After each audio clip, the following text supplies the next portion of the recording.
Salut à tous, bienvenue dans cette nouvelle vidéo. Victoire du Paris Saint-Germain, 3 buts à 2 contre Monaco. On va revenir sur cette victoire très compliquée. Dembélé encore une fois blessé. Alors là honnêtement je vous dis Dembélé c'est le casse du siècle, hein. Dembélé revient, voilà. Mais normalement il n'aurait pas dû jouer ce match. J'ai pas compris pourquoi Luis Enrique l'a titularisé. Pourtant c'est pas lui. Il n'est pas fait pour prendre des risques lui. C'est pas l'entraîneur qui prend des risques avec les blessures. Surtout que là, il en a eu énormément. Voilà, l'année dernière, il a quasiment eu zéro blessé, mais pourtant, il a pris zéro risque avec les blessures. Cette année, il a énormément de blessures et c'est lui qui ose nous faire jouer Dembélé alors qu'il n'est pas à 100%. Il a cassé les pieds à l'équipe de France, il a envoyé un courrier comme quoi Dembélé ne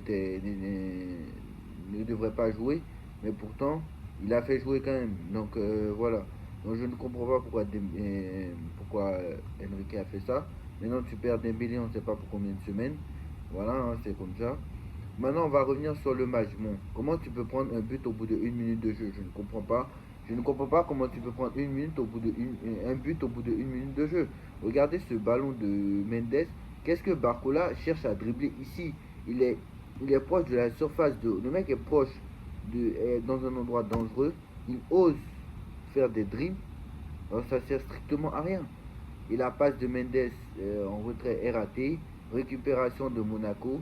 Et moi je savais, hein, parce que même si Monaco est moins bien à l'heure actuelle, Monaco est une équipe qui sait nous affronter. Donc ils le savent. Donc récupération de Monaco, le centre derrière, ça arrive sur Balogun qui marque 1-0 au bout de 1 minute de jeu. On se dit la soirée vira au cauchemar. Parce que je le sais, on a gagné qu'une seule fois sur les 4 derniers matchs à Monaco. Donc c'est très compliqué de gagner à Monaco, vous le savez très bien. Mais là, ce soir, on a montré qu'on avait de la réaction. Et c'est toujours une équipe à réaction. C'est ça le problème du Paris Saint-Germain. Maintenant, ce n'est plus une équipe dominatrice. C'est devenu une équipe à réaction. Et c'est quand tu es mené à 0 et que maintenant.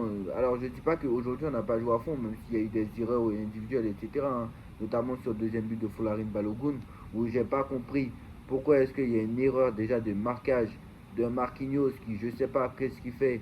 Au lieu de dégager très loin, il met le ballon derrière. Ça arrive derrière, de l'autre côté, Marquinhos est en retard et ça fait 2-0, très clairement. Mais moi, ce que je ne comprends pas, c'est que maintenant, tu es devenu une équipe à réaction. Et le problème, c'est que ça ne va pas passer tout le temps. Ça ne va pas passer tout le temps. Alors, c'est bien contre Tottenham, t'es mené 2 fois. Tu arrives à égaliser, puis marquer, puis gagner le match.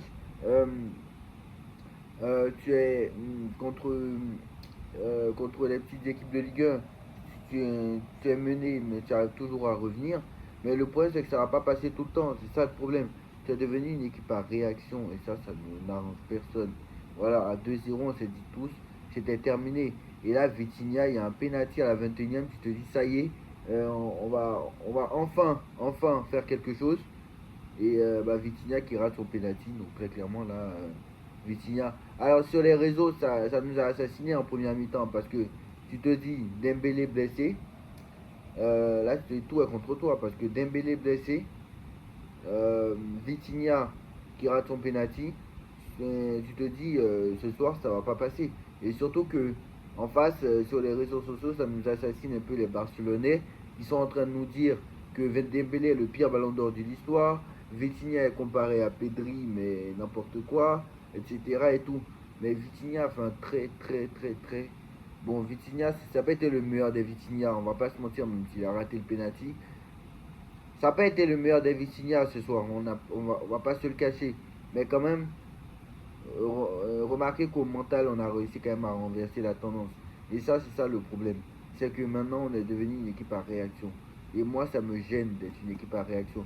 Parce que le point, c'est que ça ne va pas se répéter tout le temps. Très clairement. Ça ne va pas se répéter tout le temps. Et c'est ça le problème. Et là, sur l'action qui suit, Varaskelia qui a le ballon, qui essaie d'avoir une occasion, c'est toujours pas marqué. Donc voilà, l'entrée de Désiré Doué quand même a fait du bien, puisque c'est lui qui a réduit le score, hein.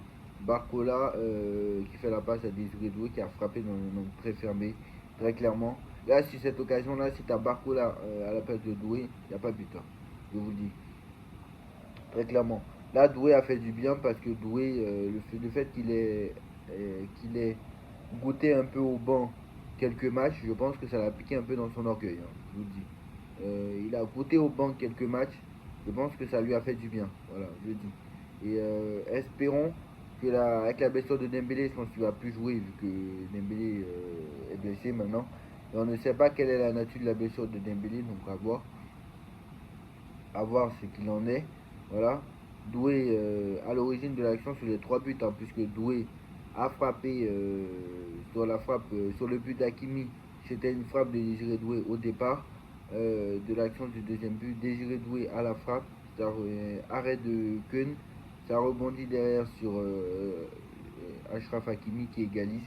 Très clairement, tu vois, en 10 minutes, on a renversé la tendance. Voilà, en 10 minutes, on reste la tendance. Il y a deux partout. Le match est relancé. Mais ça ne peut pas être tout le temps comme ça, en fait. C'est ça que je suis en train de dire. C'est que, d'accord, ce soir, on a réagi. Mais c'est parce que c'est Monaco en face. C'est une équipe très malade. On va pas se mentir. C'est une équipe très très malade. Et malheureusement, on ne pourra pas tout le temps avoir cette chance. Alors c'est bien, on s'en est sorti. Voilà, c'est bien. Et là, malheureusement, en deuxième mi-temps, tu as cette faute là du joueur de Monaco qui peut très clairement blesser Vitinha. Euh, voilà, la faute du joueur de Monaco, elle est grossière. Mais voilà, on va pas se cacher. Il y a beaucoup qui disent que oui, à 11 contre 11, ça aurait clairement pas été la même. Bah oui, forcément, à 10 contre 11, c'est plus facile. À 11 contre 10, pardon, c'est plus facile, forcément.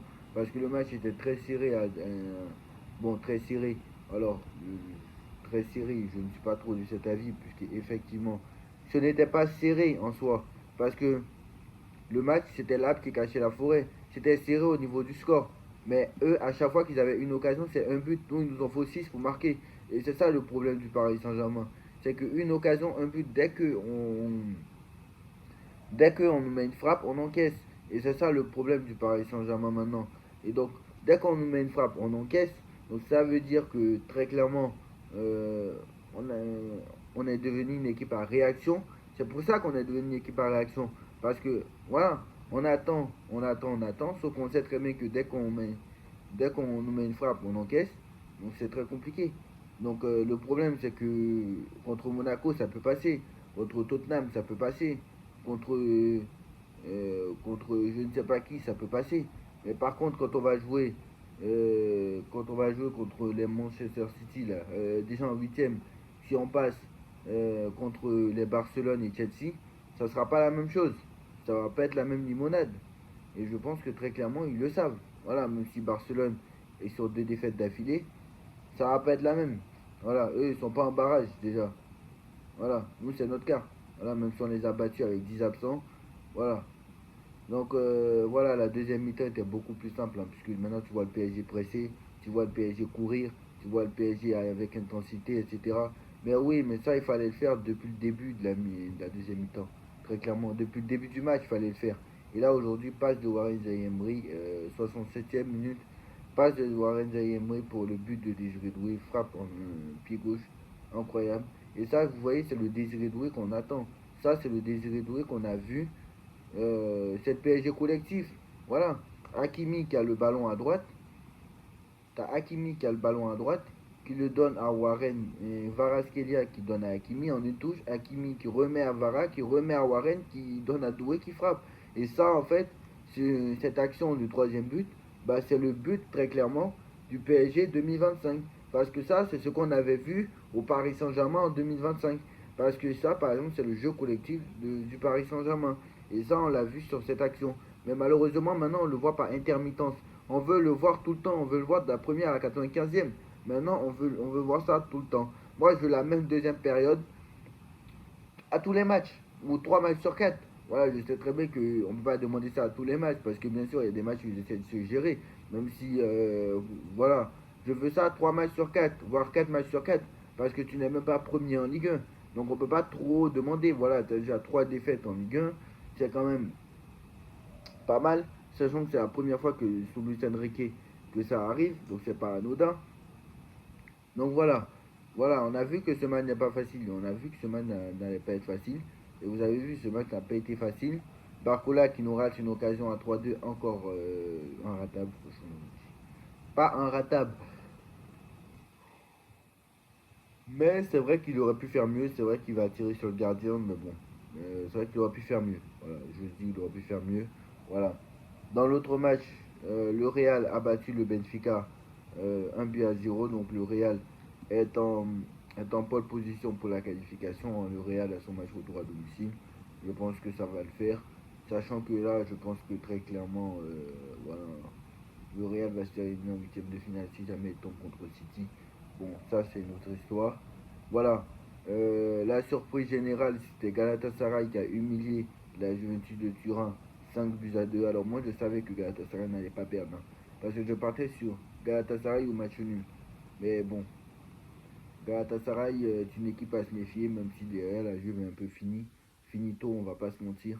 Mais Galatasaray est une équipe dont il faudra se méfier. Et Dortmund a bien battu l'Atalanta Bergame 2 buts à 0. Donc Dortmund est en pole position pour la qualification. Donc voilà. Dites-moi en commentaire ce que vous en pensez. On like, on partage, on commente, on s'abonne. Et on se retrouve très très vite pour une nouvelle vidéo. Tchuss.